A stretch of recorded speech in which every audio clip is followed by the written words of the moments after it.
Hi, and welcome to episode 20 of Sketchy Talk. Today we're talking with Heather Hudson. Heather Hudson is a fantastical artist based in the US. She uses traditional media to create artwork inspired by folklore and fairy tales. She likes making art that tells stories and drawing mostly amiable monsters. Heather entered university as an English major and segued into theater studies, eventually completing requirements for an MFA in design for the theater with a costuming emphasis. Through her personal interests in fantasy painting and small press comics, she became part of the Seattle geek-artist community in the 90s, which led to a decade or so as part of the Magic the Gathering freelance artist pool, and to working on collectible card games and game art in general. For some years, her black and white interior illustration was also a part of for the tabletop RPG Delta Green, which means that occasionally someone Googling her at fairy art will find some very dark Lovecraftian horror as well. The last few years have seen Heather move towards predominantly personal artwork, creating images that contain elements of traditional fantasy or vision quests. With the designer Daniel Gelon and Kickstarter funding, she has published original Christmas cards and gift-wrapped inspired like Lovecraft's Cthulhu Mythos, the Krampus of German folklore, and other weird subjects. She is currently working on a fantastical tarot deck for the US game systems, which she hopes to complete someday quite soon. For more information, please visit her website, www.artofheatherhudson.com, and that will also be in the show notes. So Heather, welcome. It's so great to talk to you. It's been a long time. Hello. I have not seen you, since before the pandemic. I think So, it was 2019, wasn't it? oh God, was it Yellowstone?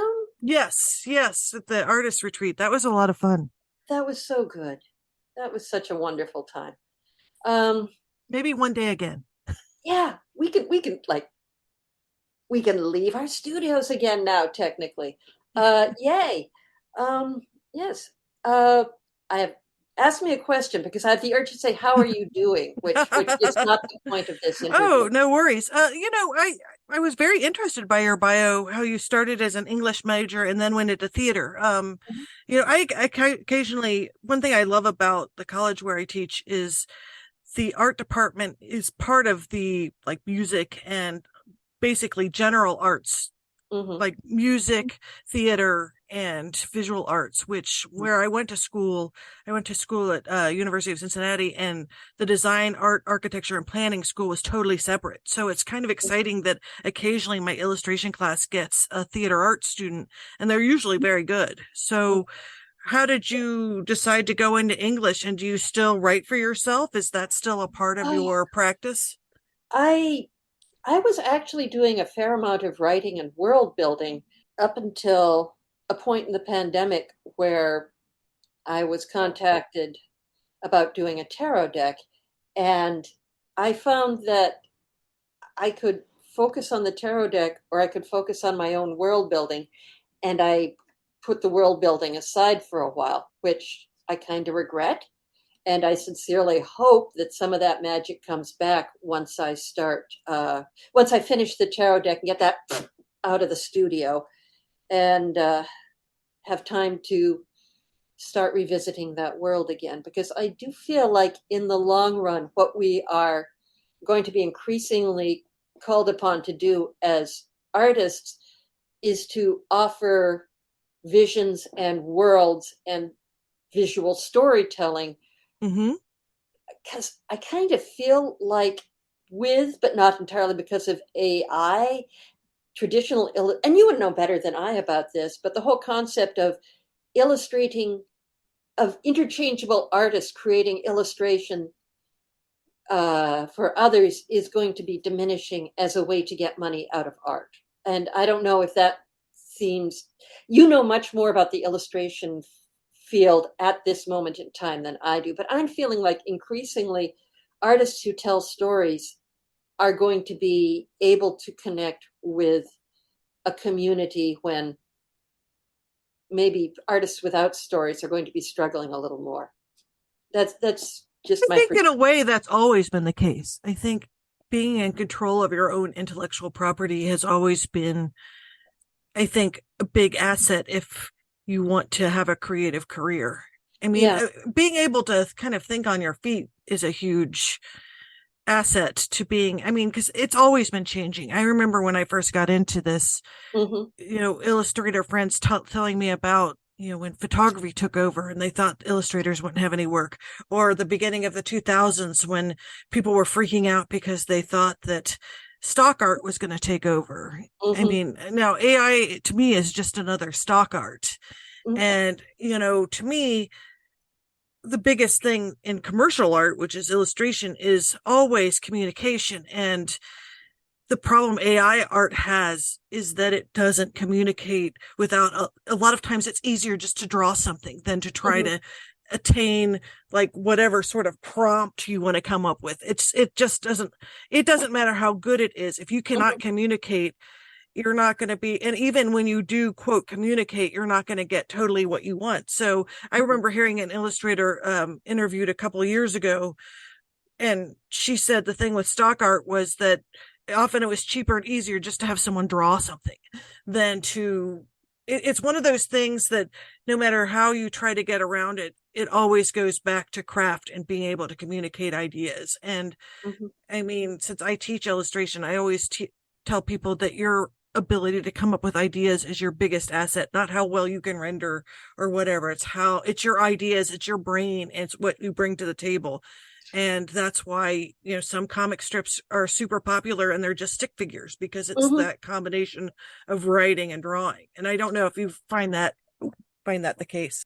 I do feel like the point of making art for me is communicating worldview and ideas and storytelling.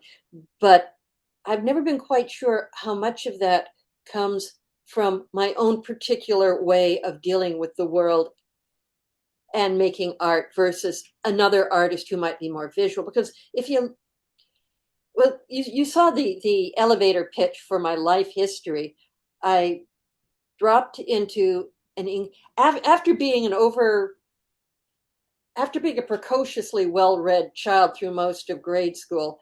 I blundered into university as an English major because I liked words, and then I drifted laterally into into the theater community and into the theater department because I liked words with people. I mean, I think my first couple of semesters at school, I wound up really reading selections from the Iliad like 3 times, and that Oh, might have been, wow. yeah. And then I drifted laterally. Whereas the theater department I think I was in a sort of introduction to the theater as part of a humanities, uh, not minor so much as I was in an honors humanities program, and they sort of dropped me into the theater department. And the costumers noticed that I could actually draw fairly well and had ideas that I communicated with them. Whereas I believe most people doing the baby intro to theater costuming subset of the project were just like, I'm doing this for an easy grade. Uh, I don't know. I just wound up in places because the community seemed receptive and it gave me a place to tell stories. But yeah, when I do artwork, I do tend to think of it as storytelling from my English background and visual theater, or the visual. I do think in terms of a theatrical presentation, of a visual presentation, of I can sort of see the trailing remnants of everything I've ever been in the pictures I make today. So, Mhm.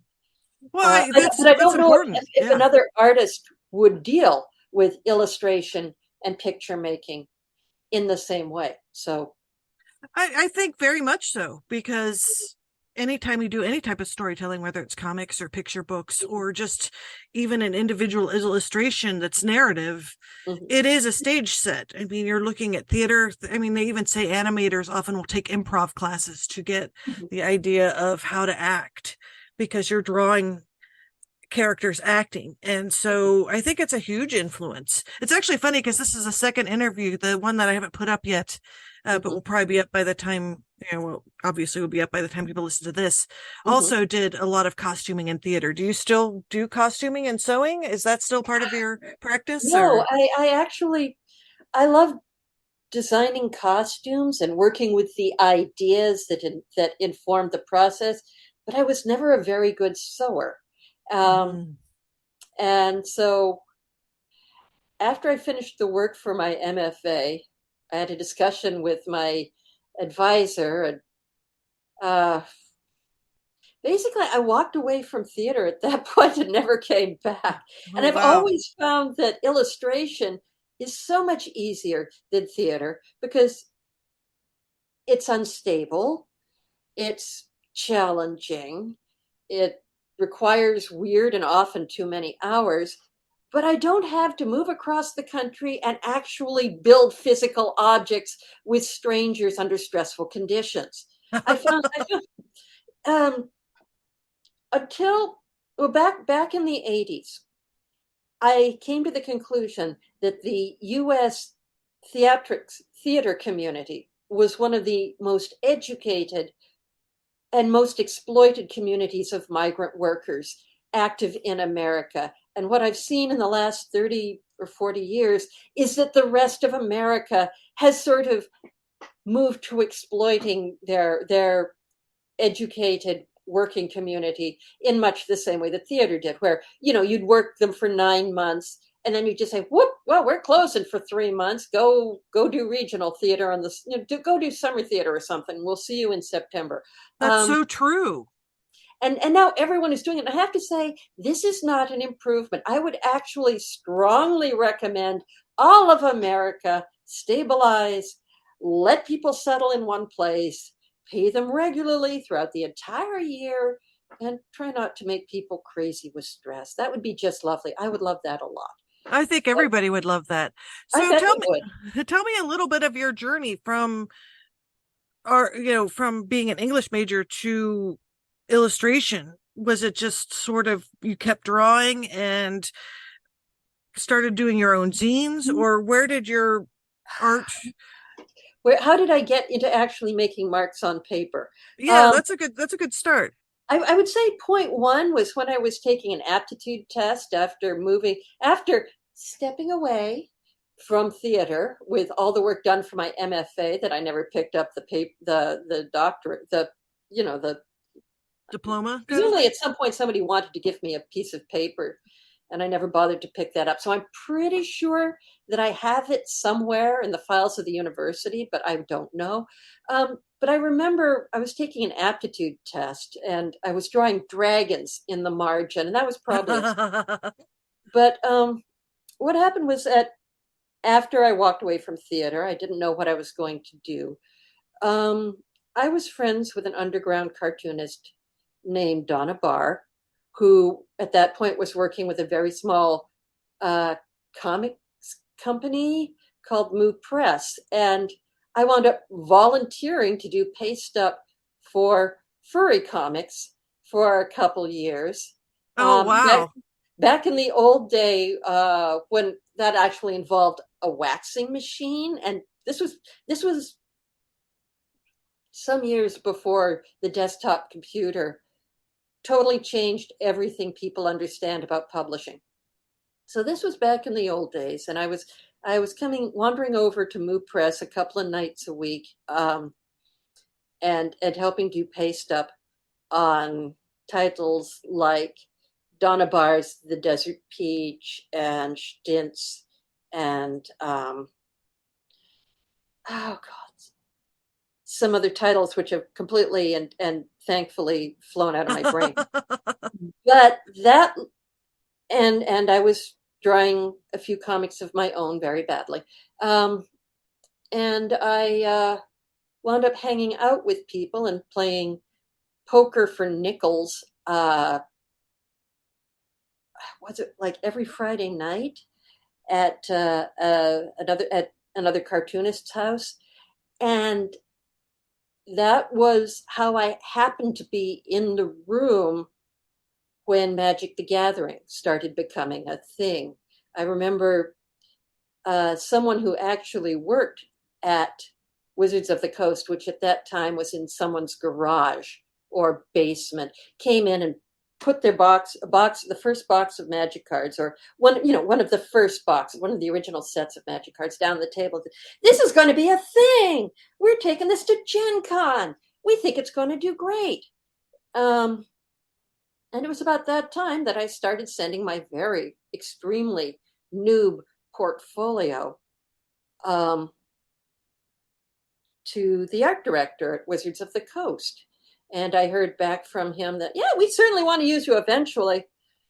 And I just kept sending my portfolio because at that point I was living in a basement and too desperate to be tactful and wait till I heard back. And I don't know if that would, no, let me rephrase that. This is certainly not how you approach Wizards of the Coast now. But um, at that point, it led to me getting a chance in an early set. And I managed to be in future sets for on and off for the next 13 years, something like that. And that was pretty much the longest string of employment based relationships I've ever had. And it was fun, but it was a valuable learning experience. And I treasure the opportunities it gave me and the critters I was able to draw for them. Mm-hmm. But yeah, but it was more a chance. It wasn't if okay, to sum up my arc as an illustrator, which I think has sort of begun to change into something completely different in the last few years. Um, it was a combination of luck and being around other people who are interested in doing the same thing I was, constantly trying to improve my work and not being too big a jerk, which I will repeat as many times as people give me the opportunity. Not being a jerk is a super important part of any kind of professional work in the arts, and I highly recommend not being a jerk That's to the so best of true. your That's so ability. true. Mhm. I mean, that's definitely a good component. But I mean, I remember seeing your work in those early sets, and it really stood out to me. I always liked I it. I thank you. I look at the work, and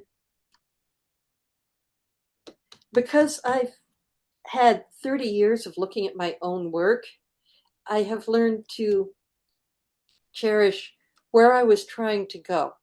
And I also cherish that some of those earliest cards are the ones that are most loved today. And that is a thing that Mhm. we must accept as illustrators, that we will leave a trail of projects behind us and that they were the best work we were capable of at that time 25 or 30 years ago. Oh, and totally. and if we are lucky, it will somehow still be loved 25 years later. So Hmm. It's an interesting. I mean, because I kind of started on a trajectory similar to yours because I did a lot of game art in the '90s, and then when a bunch of companies kind of went down, like the late '90s, I switched over and now do more, children's book illustration. mhm. I mean, it's funny because I play games more than ever, but I don't do art for them anymore. Mhm. Um, I would have to say that it is very difficult to grow old in the gaming community, and at least it was during most of the time I was actively trying to illustrate. I really don't know what the industry is going to be like going forward. I've lost a great deal of touch with it.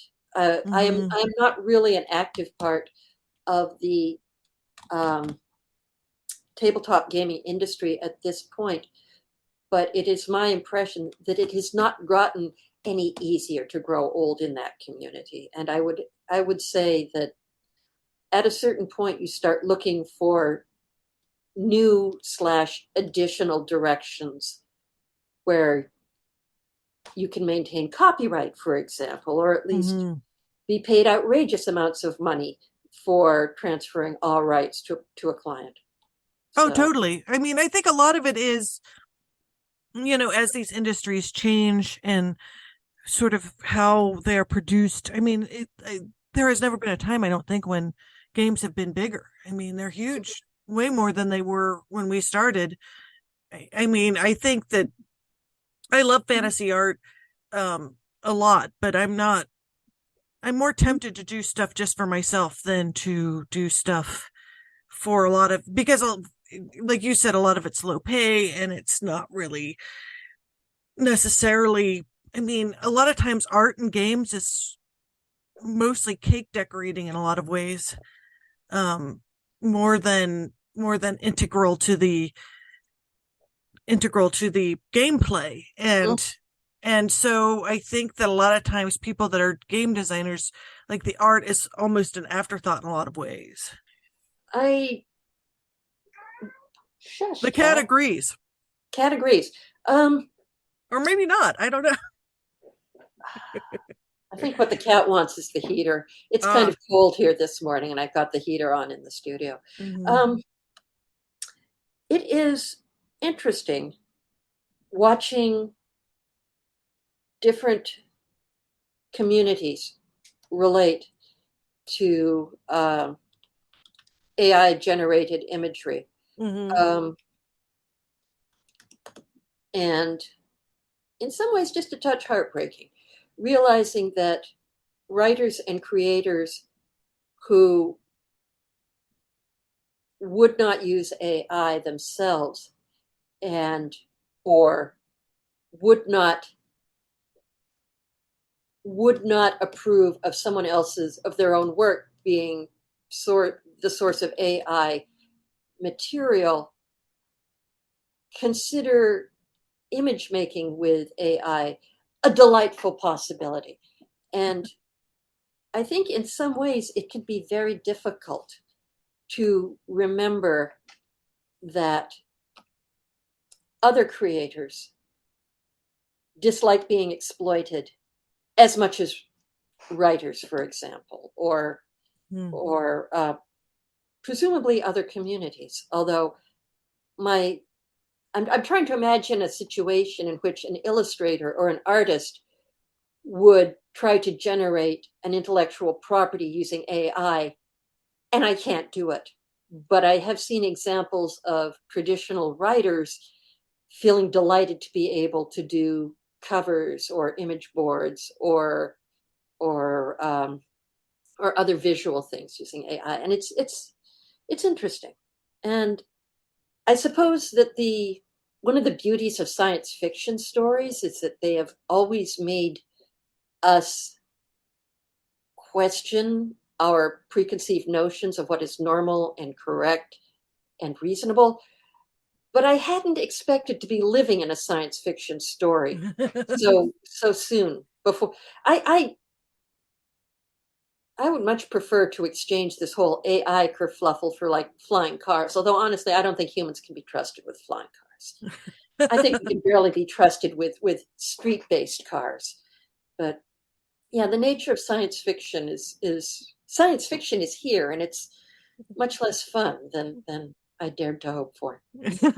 Well, I think that it's one of those things where I think a lot of people are not necessarily raised to respect the art of being able to visualize and come up with intellectual property. And I think that that's where this comes from, because there's, I mean, working with, do you teach much? I do not teach. Okay. I do not feel confident telling people what to do. I tend to avoid it whenever possible. But Because tell me about your experiences because this will be edifying. well, I think when talking to a lot of young people that are just getting started, Hmm. is that, a lot of times they see this really good artwork online, and I don't want to say it tortures them, but it when they see this work, they get extremely frustrated that they don't have that skill level. And, no matter how many times you tell them, look, no one starts out, I mean, not no one, there are people that are outliers, but most people, it takes years to get really good. I mean, and you're not going to be really good for a while, and you Yeah, just need to keep doing it, and good is relative anyway. I mean, you can't let that be what your motivator is. I think that okay. First of all, that is a true fact, and I have a moderately amusing story to tell you about this later. But let me complete this thought, which is that the long and painful process of trying and failing and building and trying and doing your best, and it's pretty good. But you come back 6 months later, and yeah, that long, never-ending process of trying It to does level never up, end. Yes. that is normal, and it's painful because your sensibilities as an artist level up faster than your skill set. And I think that is part of that is a big part of the appeal among some artists, The apparently. shortcut. The shortcut. AI does offer a shortcut to artwork that is increasingly moderately acceptable and doesn't look like your own kind of deeply internalized failure. Um, and when you're just trying to get good, that shortcut can be very appealing, but it's bad for you. It's like tracing, it is bad for you. And I know that there are bodies of artists who have feelings about tracing, and I respect them, although honestly, it's bad for you. But yeah, that desire to be the desire to be better, and that confusion of the thing that distresses you in your own work with badness. Um, just embrace that quality of your own work, because it will lead you to the good work that is distinctively yours. Because yeah, I know. I look at my own artwork, and I see the thing in my early artwork. I can see the basics of how I draw today, and I know at the time that it frustrated me that my artwork wasn't better, meaning indistinguishable from the stuff I saw on book covers. Uh, Hmm. and you just keep doing your work and working hard and drawing and looking at things and trying to see them and get them down on paper. And that thing that distresses you in your early work becomes an innate part of what makes your work yours. And that shortcut through AI will not get you there. No, not Um, at all. I mean, I've seen people visibly improve when they like go sketching with us. yeah, Like people that did not do good sketches, and when they've sketched with us for a couple of years, you start being amazed by how good their stuff yeah, yeah. becomes. But there's no shortcuts. Do you find, working with students, that there's a phase where they're trying so hard and their little heads blow up and they're just so frustrated, and maybe they Yes. walk out of class, or maybe they cry, or maybe they Hmm. cry and walk out of class? I think that might be just, I remember going through that phase myself, particularly in life drawing, because I could see, but I couldn't draw, and it hurt so hard. Oh, But I've you, seen professional people do that.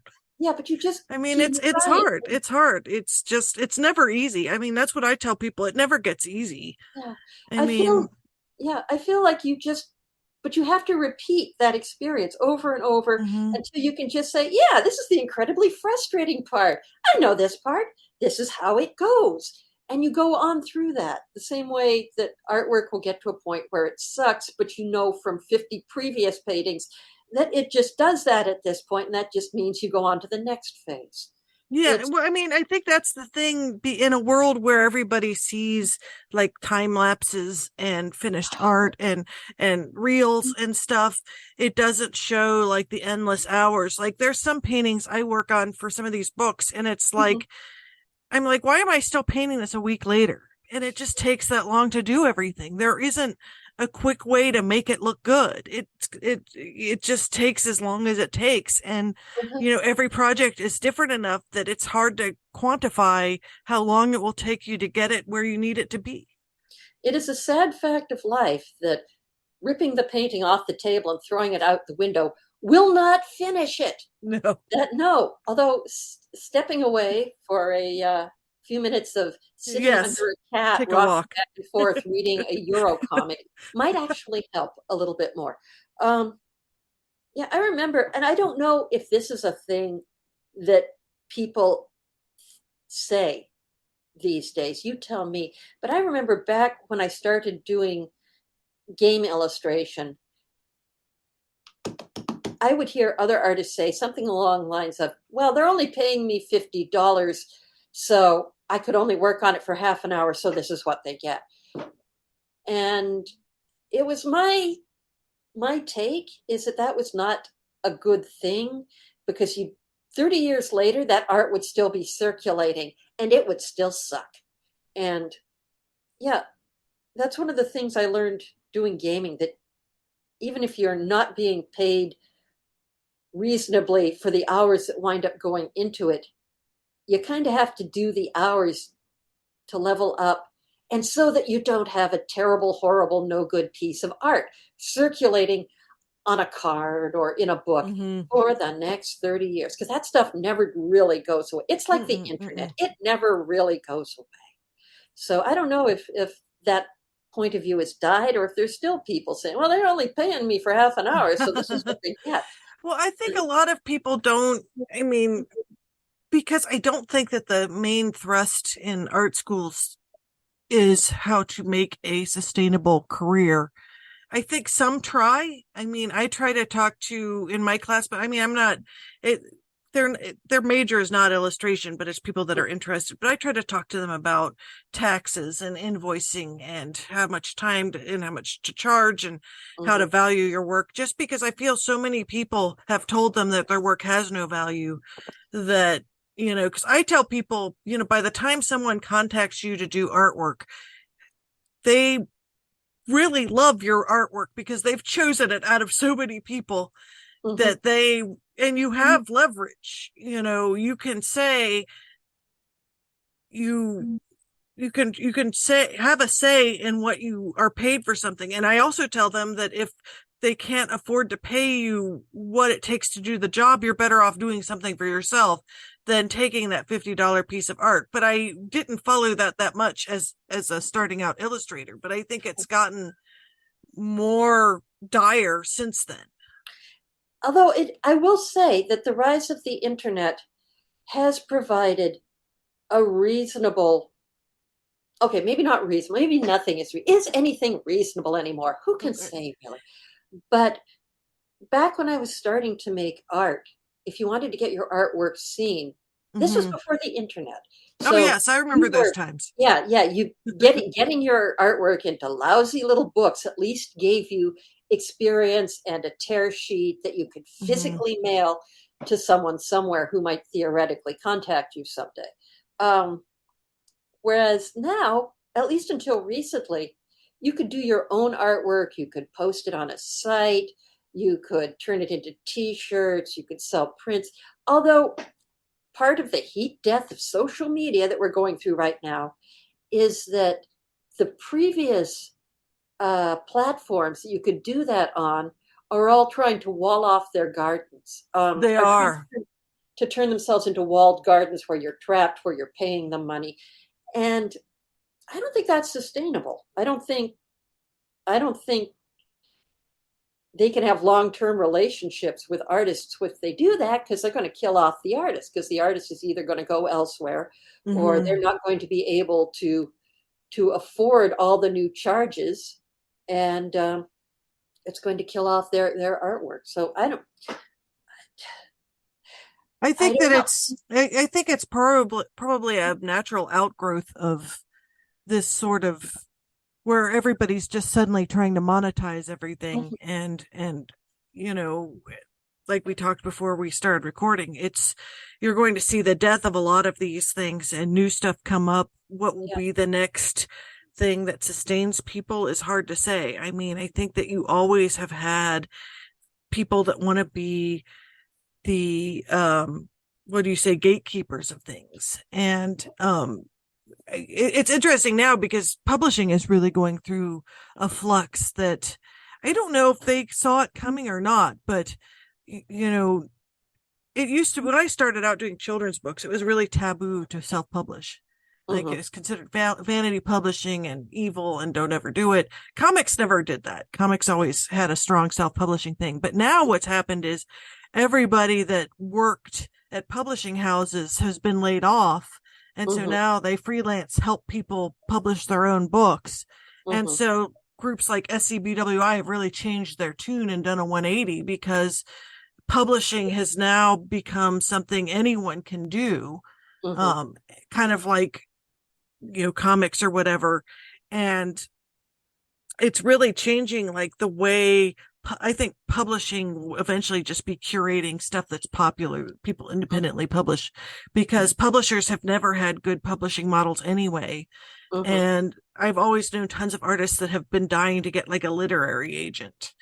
And Mm-hmm. it's turned out like now there's a lot of literary agents that are adding to the slush pile.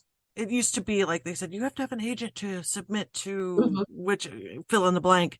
Yeah. And now what's happening is there's so few people working at these publishers that, and there's more agents than ever. And a lot of them are people that used to work in the publishing industry. And what's happened is it's sort of collapsing in on itself.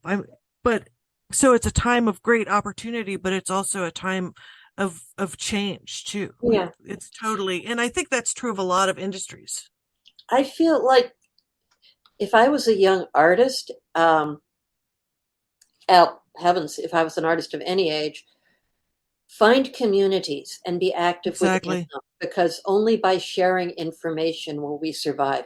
Yesterday, I found out from another artist on Blue Sky that Squarespace Oh website, yes, I saw that. you saw that, yeah. But The continue and Squarespace tell people. Yeah. websites are pre-clicked way down in the control panels to allow your site to be crawled by AI consumers. The The bots, yeah. yeah, and obviously this was not going to be a popular thing for Squarespace to suggest, so they dealt with it by not actually mentioning it because it is better to apologize and ask permission, and they probably won't even apologize. And the only way I found out about that was because another artist was willing to take the time to share about it with a helpful screen Exactly. cap diagram. And so I shared that along. And I think all the survival strategies in the future are going to be based on communicating with each other and talking about small companies that haven't turned into corporate controlled exploitation engines and figuring out new ways to get by. And Agreed. yeah, and that's why I'm well that is one of the many excellent reasons that I am shaking my butt to get in touch with life outside the studio and maybe even see actual human beings again after 3 years of being a recluse. Who The cat, knows? but the back, I don't know. The cat back in your background is kind of like, no, things are fine. Things are fine. Things are fine if you're a cat. Exactly, exactly. They don't care. They're warm. They get 2 meals a day. Once a year, I drag them to the vet for a checkup, and they hate Uh-huh. it. And after a few days, they forgive me, or at least forget. Well, Um, I kind of wonder how much was it Squarespace? How much Squarespace was getting paid to do that? Because I can't imagine that they did that just off the top of their heads. It seems like something that companies were paying them for too, because they need to. They need. It's like a hungry beast. They need this stuff yeah, yeah. to train on or whatever. I, So it seems like there's probably money that they were making Yeah, in it. I assume whenever one of these sites turns out to be allowing AI bots to crawl, I assume it's a combination, or it's either we're being paid for it, or we're going to build our own AI engine based on large language model doohickey. I don't know. I've talked about how I feel like we're reaching the Ragnarok of social media platforms. It also feels like it's maybe a an aspect of a larger sense of immediacy on the part of corporate uh, corporate actors, corporations, and Overlords. yeah, that they have to make as much money as possible before the roof falls in. Agreed. Yeah, I think so too. And whether the roof falls in because society collapses and we're all eating rats in the wreckage, or because various governments pull up their socks and start enforcing anti-monopoly laws. By the way, yay Biden administration taking on Google today. Oh yeah. Uh, yeah, it feels like corporations feel like they need to squeeze as much blood from the turnip as possible before they're stopped. It's certainly not a long-term No, it relationship. never is. It's a quick grift, Yeah, and then yeah. they don't care whose lives they destroy. I Well, mean, and yeah. yeah. But so here we are. Here are artists drawing pictures, trying to make a living, and the rules keep being changed. So I would strongly recommend staying in touch with other artists and Mm-hmm. talking to each other and possibly figuring out things you can do together to enhance all your lives. Oh yeah, I agree. I agree with that. Mhm. So, uh, changing the subject rather dramatically, I wanted to talk to you a little bit about your tarot deck because that's quite a undertaking. Speaking It of was, and huge projects, I would have to say that it was much larger and became more involved than I had expected when I merrily thought, and I'm paraphrasing here, but not much, what the heck? I'm not doing anything that will give me something to do during this COVID thing because I was sort of at a point in my career where I didn't really know how to go forward. And God, stop me if I start oversharing. I don't know how to explain it. no, I think I it's was an interesting discussion because, one thing talking to other illustrators is a lot of times when you're working with young illustrators is what is the future when you are 50, 60, 70, well, I had thought at one point that I would learn that after being one of the last artists I knew who was working almost entirely traditionally, I would learn computer. So I went through a 7 or 8 year phase where I very slowly became able to not actually paint digitally, but to use computer programs to pretend I was using a paintbrush. And that was not really working for me. And it wasn't very satisfying. And so I started trying to switch back into traditional media. And then I was told that if I wanted to basically have eyeballs in the future, I needed to not use computers more than about 20 minutes at a time, after which I would moisten my eyeballs and take a 10-minute break and look at things 20 feet away. And as a digital painter, you understand that that is not a thing. No. That's no, that is not how it works. So I started trying to get back into traditional media, but I had no idea what I would do in traditional. I was drawing little fairy pictures, but it didn't seem like a I didn't know how to turn that into a sustainable career for the next 10 or 20 or 30 years of life, depending on how long I continue to exist on this planet. And so US Game System contacted me and said, hey, you want to do a tarot deck? And I was like, okay. Um, and someday I will finish it because if I don't finish it at this point, I don't know what I'd say to myself.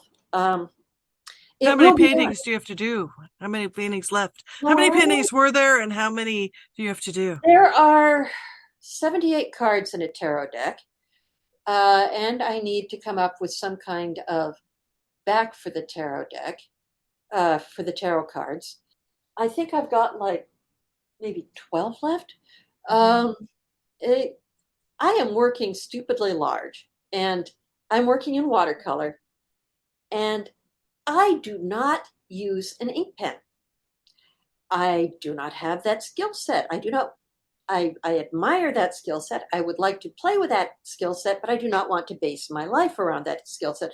So I'm painting these suckers as fairly complex watercolors. And it's become one of those things like, in the Bible where I think Moses served 7 years to marry this one chick, and then her father swapped chicks on him and he had to work like another 7 years to marry the right chick. Mm-hmm. That's kind of what working on a tarot deck is like That's a great analogy. in an artistically fulfilling, valuable learning experience sort of way. So in a lot of ways, it's become a pilgrimage. back into traditional media, and in this case, into watercolor and gouache. And I've learned a lot, and I will finish. And I think that it will be nice to have a big personal project that is mine. And even if it never goes anywhere, even if I submit it to the publisher and they put it aside and never look at it again, I will be better for having done it, or at least it will be nice to have something big in my life that I did that isn't 20 years gone. Mm-hmm. It's been a learning experience. And one of the things I've learned is when you don't know what you're going to do next, anything can be a lifeline, but maybe you need to think a little longer about the implications of the responsibility you've taken. And I think I'm doing good work on it. And my husband, who for many years was a graphic designer with Wizards of the Coast and some other big name game companies, says that the work is good. Oh, But that's good. but you know, until I finished it and can go away for 6 months and come back to it, it's hard to say. It's hard to trust. So we'll see. A But I'm project of certainly that size is an undertaking for sure. It's definitely a marathon. it is a And the marathon. last few paintings are always the hardest. Like with the picture book, the last few paintings, I'm always like, just finish it. You just need to finish it. Don't look at anything else. Don't work Yeah, on yeah, anything. Just finish it. You just have one painting left. Just do it. yeah. I would actually be finished now, but I was contacted by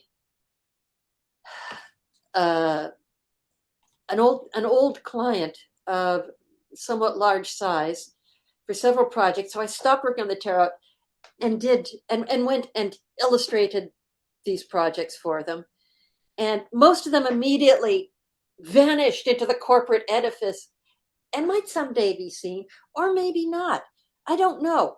Um, but yeah, it was always difficult to pick up the threads when I came back to the tarot deck. And and if I'd had a community, if one of the things that happened on this was that I lost touch with the company for a while. So it was so I had this project, but my emails weren't getting answered, and and the pandemic shutdown was just making this a very weird mind space to try and go forward in. And I was so grateful when I finally wound up being able to contact the art director and actually say, "Hi, my name's Heather Hudson. Do you are you aware that I'm doing a project for you?" They, "Oh, you're Heather Hudson. Great. Hi. Thank you for getting in touch with us." And I'm like, "Yay! This does exist. I didn't make it all up." Um, uh, but yeah, working on a big project in isolation during a pandemic was a very strange experience. And I'm going to cut myself some slack Oh, I over. think everybody needs to be cut slack. Yeah, it was very strange. It was a very weird time, and I'm I am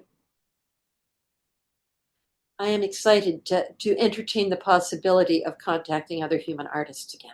Yeah, Oh, I mean, you nice to certainly are talk in a to you. you certainly are in a place where there's a lot of them too. So You it's would think. You would think. I am reaching out. Um, and part of the interestingness is that a lot of the people who I knew were here before the pandemic have moved elsewhere, either in with because remember the whole first year, particularly of the pandemic, people were yes. moving around, moving in with family, finding somewhere cheaper, Hmm. losing their lease and winding up on someone's couch. Um, so yeah, I need to figure out who's still here and who wants to be part of a community out here, and that would be, I think, a really cool and groovy thing to to make Yeah. to make happen. Well, So we'll yeah, I see. mean that's always a goal. I mean, I know there's a lot of you're close to downtown Seattle, aren't you? Are you in? Pretty close. Mhm. My eyes are now. I don't drive, but that's okay because downtown Seattle is not a good place to drive into these days. Um, yeah, I just need to start reaching out and seeing what's still here. Oh, Are you that's aware of anything cool happening in downtown Seattle these days? well, I mean, mostly through the urban sketchers community, because Mhm, that's kind of what I engage with. I mean, the reason I started urban sketching was because, when you do big projects like this card project that you're working on with the tarot mhm, cards, I find that urban sketching is low stakes. It's not for a client, it's just for me, and I'm sitting outside and hanging out with other artists, and it's sort of therapy so that I can force myself to finish projects that I have to get done, because it's sort of the carrot, like, I'll sit outside and it sort of makes you remember why I love drawing and stuff, because so much when you're finishing a project, as you're aware of with the card project, is that after you do the sketch, then it's hours and hours and hours of painting mhm. and refining all the details and getting it to where you want it to be. And that's extremely tedious. So it's nice to kind of get out, and it sort of makes me work faster on other projects because I feel more energized about it. Whereas if I just force myself to stay in all the time, then I end up wasting a lot of time because you kind of get, Uh-huh. depressed and don't want It's to hard to finish it. maintain Yeah. strong energy Yes. when you're inside all the time. And weirdly, I did try to go out with urban sketching groups a couple of times many years ago and found it very frustrating because I I was a younger artist, and maybe this was back when I was doing theater costuming, which is basically the figure in space. Yeah. And it's very easy to draw the figure in space relative to, oh, drawing an entire world. And I found trying to urban sketch intensely frustrating at that point because I didn't have a lot of tools to approach Hmm. breaking down a world into visual elements. And actually, I got your book through your Kickstarter, and it was really helpful. Even starting with relatively simple things like draw a box, keep your think inside the box. The box is your friend. It puts boundaries on the world you're trying to capture. So I should probably start looking up urban sketching groups and see if they're up for it, because I think I'd be a little stronger. I mean, I'd be insanely bad um, the first few times. For a while, for an unknown period of Yeah. time, I would be insanely bad, but I would have more tools. And by and large, I would be in daylight, which has become kind of super important for drawing with these particular eyes. Um, Yes, yes. Well, there's that, and also I always feel like the sketch is almost a side effect of the experience itself. Like just sitting mhm, outside and listening to like it's almost like sometimes you're tree bathing, like you're sitting under the mhm, trees or sitting, and it's sort of a different thing from like sitting hovered over mhm. my Cintiq or my painting or whatever, and it just is it's so relaxing. Yeah,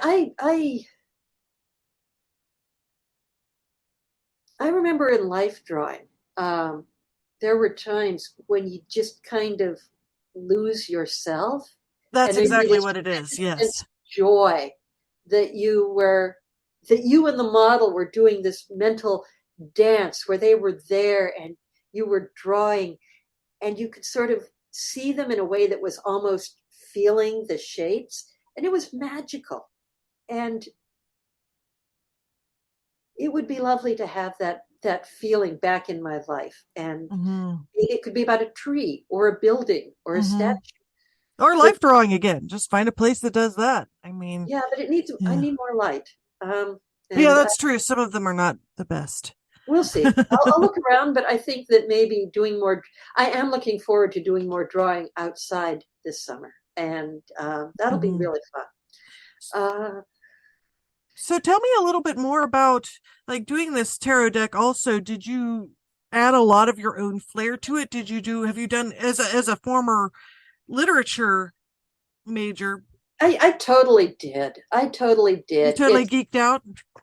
Yeah, it's very much fantasy. I spent a lot of time researching and reading about tarot cards and thinking. I overthink things. I overthink a lot. But that's the I thing you should proudly overthink, overthink. probably. I That's mean, my it's that's part of my illustration process is overthinking. But yeah, it was fascinating coming up with the connections between the tarot, the houses of the tarot, and the four elements. The and go away, phone.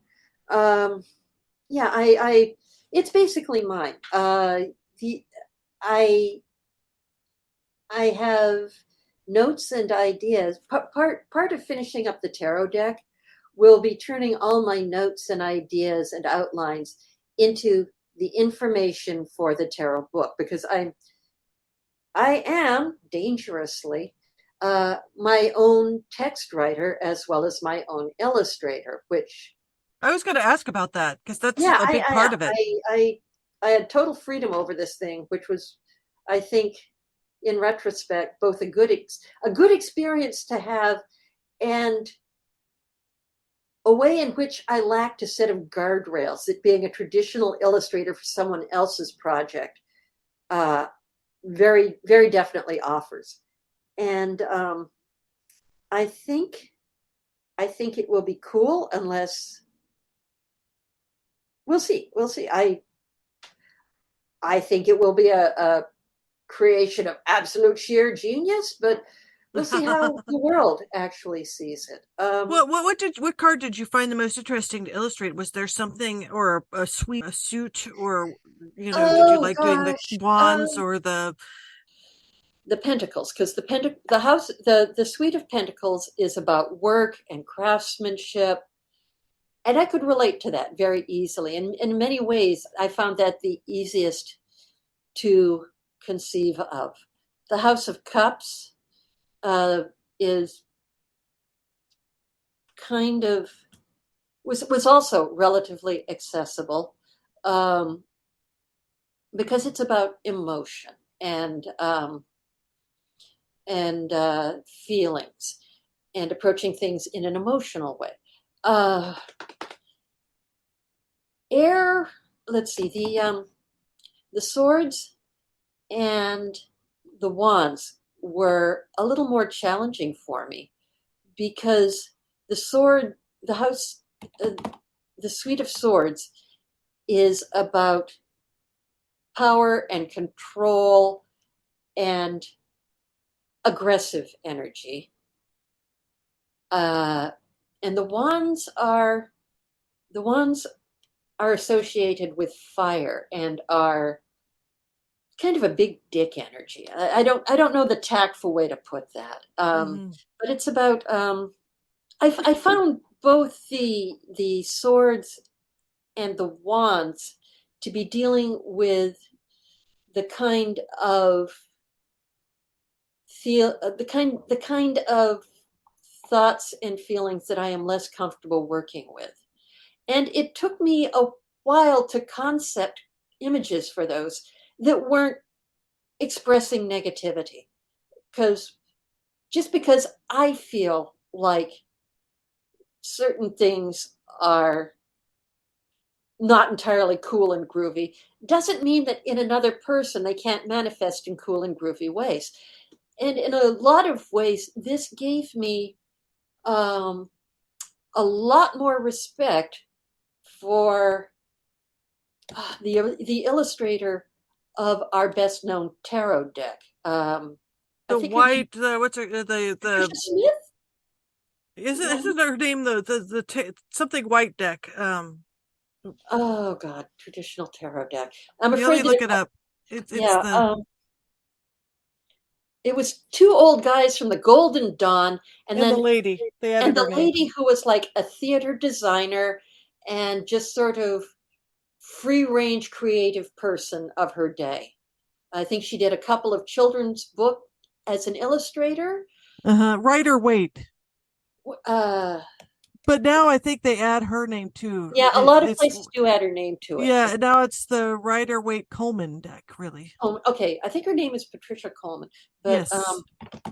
yeah, but it gave me a lot more a lot more respect for Coleman as an illustrator because her images, while in many ways abstract, are impressively, in many ways, non-committal. And Yes. and that is not a bad thing when one is intuiting interpretations out of out of relatively random images. Um, Hmm. I believe that the magic in a tarot deck comes out of the reader. And I have seen some very impressive readings from people who are honestly working with random images. And I feel like a super important part of making a tarot deck work is to produce images, is to illustrate them with images that are non-committal enough to flow into the reader's intuitive thought processes and contribute to a cohesive overall reading that is useful and productive. Um, Hmm. have I achieved that? I can't entirely say. I I hope it will be a useful deck when it comes out. I hope it will be an enjoyable deck. I look forward to see. I really hope it does get printed, not only because of all the practical uh, positive elements of having your work go into print, but Hmm. because I would love to see if it how it works in the world, if it's useful. We will see. That Um, sounds, I can't wait to see it. You've illustrated cards for other decks. I have illustrated cards for other decks, and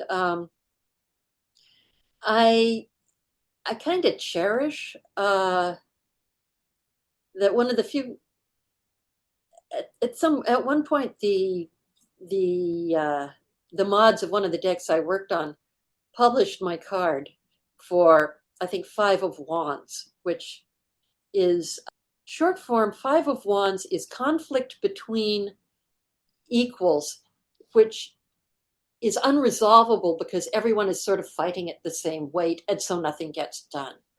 Um, and someone left a comment on Instagram that I approve of this, and her tagline was that she was a professional tarot reader, and I'm like, well, okay, I'm good with that. It's nice to know that someone who actually does this thinks that my interpretation is viable, is a useful interpretation. Hmm. And It seems like a card for the day. uh, I'll tell you a weird thing though. Um, did you ever watch uh, the original um, miniseries Loki, the first season? Hmm. Do you remember at the end of time where the big baddie has a small sculpture or a set of sculptures on the table that he that changes form to illustrate his info dump?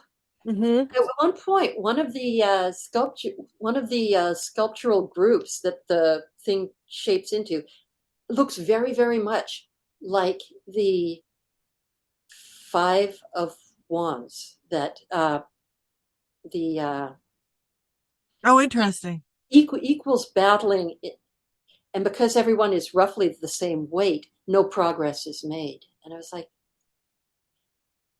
okay, that's. I don't know if that was a conscious thing or if I'm just absorbed that I've absorbed so much tarot information at this point that I see it everywhere in the same way that one sees black cats or the number 23 once they establish themselves in your worldview.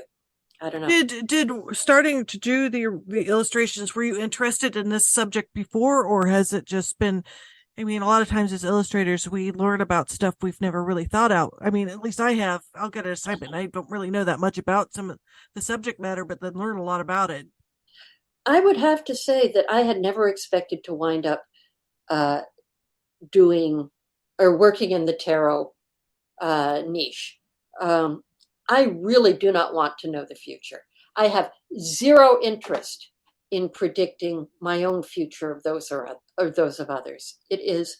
Not a it is not a thing that I want to know, and I am not comfortable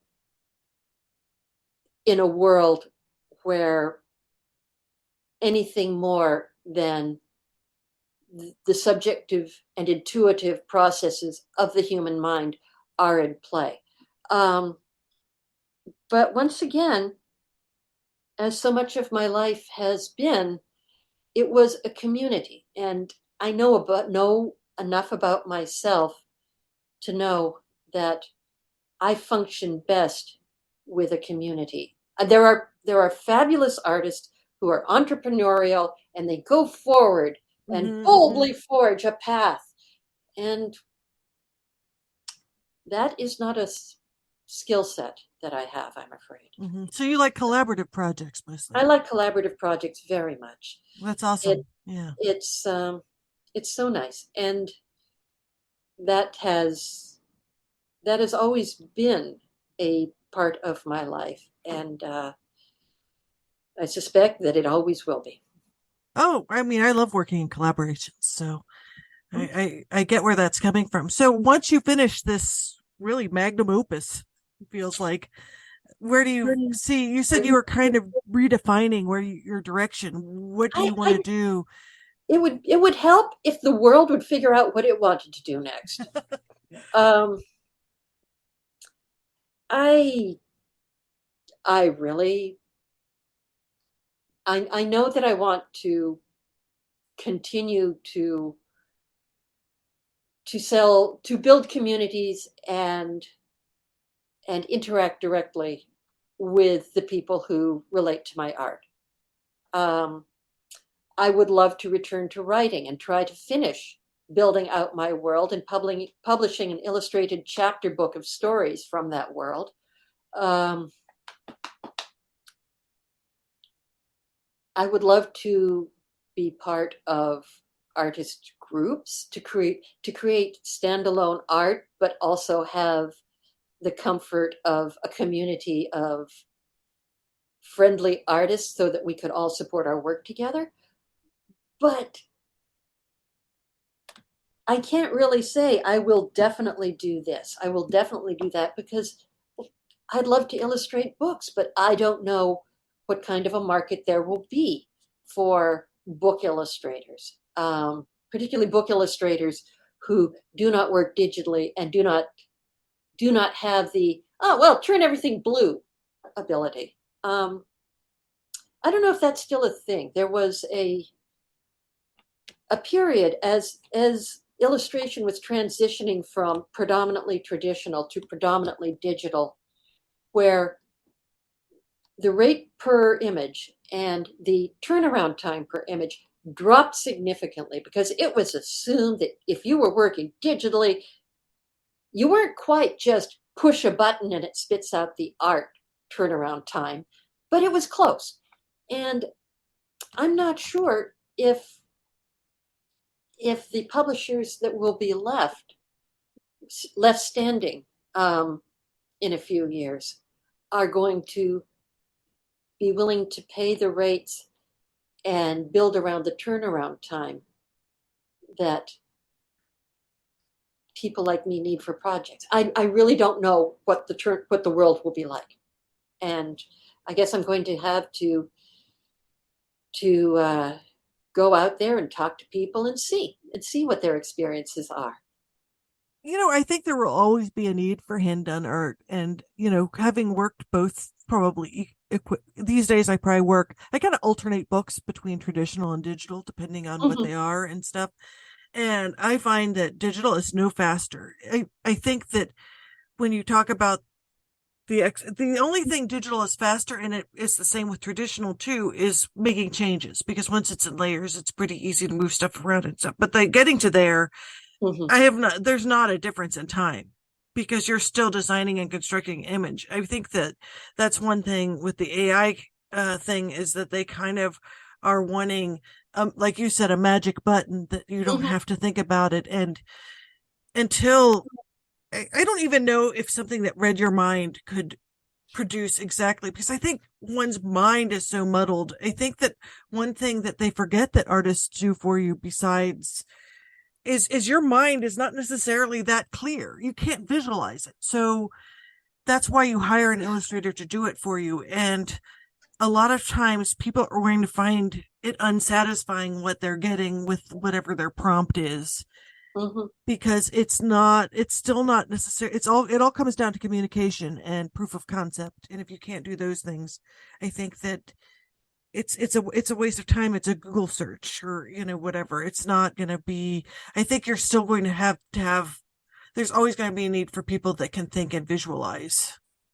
I do know, and I say this in the most loving way possible, that people who work predominantly with words don't think in pictures, and or some of them may think in pictures and turn it into words, but some very wonderful, wonderful writers think in words, and when they add an illustrator to those words, they can be flummoxed and delighted uh, by what the illustrator comes up with, because it's stuff they didn't expect, because they don't think in pictures, they think in words. Um, Exactly. and are you familiar? No, you must be familiar with going to the zone, with that transition from thinking in words to thinking in images, spaces, colors, and it's not how most people think. Agreed. But but when you get to that place as an illustrator, it's magical and delightful. And And it is where kind of the magic happens in a way that we actually had a big discussion about this the other day when we were playing Dungeons and Dragons. People mhm, that see visually versus people who see in words. mhm, And it is, and that's the thing I try to, like I said, I try to push for anyone that wants to be an illustrator for a living, is your ability to come up with ideas mhm, transcends in a lot of ways your ability to quote render it. mhm, And and I think that's always the hardest thing with fantasy art. I don't know if you agree, like a lot of times, like when they make fantasy art mhm. super super realistic, when it's hyper real or it's on TV or whatever, I think the reason why so many fantasy television shows flop is because when you see fantasy delineated to a very detailed degree, it loses its magic. I remember having this conversation with a writer years ago, specifically about Lovecraft. Hmm. Um, yeah, sometimes, sometimes hard little details. Sometimes photorealism is not your friend. So much of creating visual art is in guiding in guiding the eyes of the viewer and the consciousness of the viewer through the picture, so that they see the things that they need to see and don't necessarily see the things that they don't need to see. Um, Editing, yeah, but it's directing, yeah. an art director once described his picture once described a picture as being like a tennis racket, and you had your sweet spot where you'd hit the ball, and then you had this Exactly. other stuff that had to be there but wasn't the same, and you didn't hit the ball there, you hit it in the sweet spot. So yeah, and part of the beauty of an artist who's comfortable and not trying to draw every single detail is that their art shows you the important things and stylizes it, and just emphasizes and makes the artwork about that thing that that story they're telling, or that idea they're passing along, or that moment of inspiration they're trying to Exactly. set your own brain on fire with, and not sweat the details. And did you ever hear the Jurassic Park dinosaur story? No, tell me.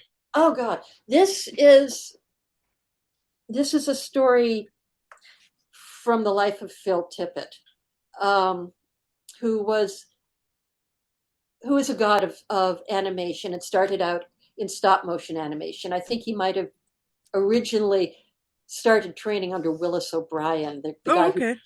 but old time animator, and he was stop motion animating dinosaurs for the original Jurassic Park movie. And stop motion animate. You build an armature and you put the foam body and you move it frame by frame, basically. And at this point, the digital animation was just starting to happen. And the director of the movie, who I think was Spielberg, I think had it was Spielberg that did the first one. Yeah. okay, but anyway, the production team had a crew of baby digital animators who digitally animated a couple of dinosaurs and sent in the reel, and they had the very first digital dinosaurs walking and turning around and roaring.